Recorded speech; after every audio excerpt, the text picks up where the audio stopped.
आज त मैले एउटा कुरा सोचेँ, अब कति यसरी बसेर भिडियो बनाउने, अब म भित्रको कन्फिडेन्स पनि आइ नै सकेको छ, क्यामेरा फेस गर्ने कन्फिडेन्स।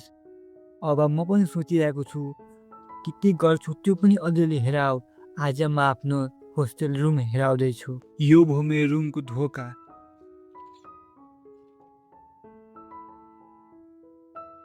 पहिला यो ढोका बन्द गरौँ। अनि मेरो बेड हो त्यो हो।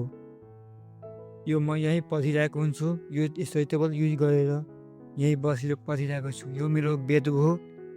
अनि यो भयो अर्जुनाको बेड, तर योमा कोही हुँदैन। यो मेरो बेग, अनि यो पनि बेड भयो अर्जुनाको। योमा यता बुधो बसिरहेको थियो, तर अहिले त्यो बुधो छैन 1 महिनादेखि। अनि योमा यो दाइ बस्नुहुन्छ, जब गरिराख्नु भइरहेछ।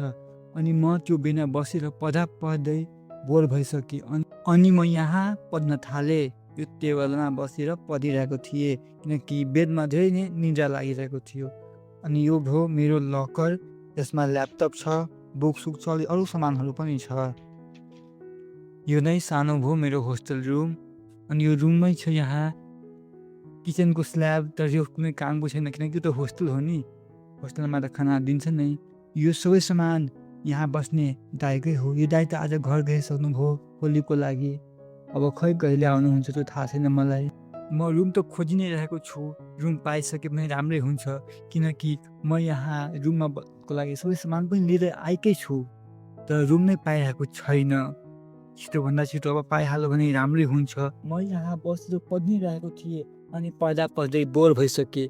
अनि सोचेँ एकछिन रेस्ट गरिहालौँ, किनकि पढ्दै बोर भइसकेको थिएँ। अनि सोचेँ आज आफ्नो रुम नै हेराइदिन्छु सबैलाई कसलाई, तिमीलाई मात्र। अनि अब फेरि म पढ्नलाई बस्छु।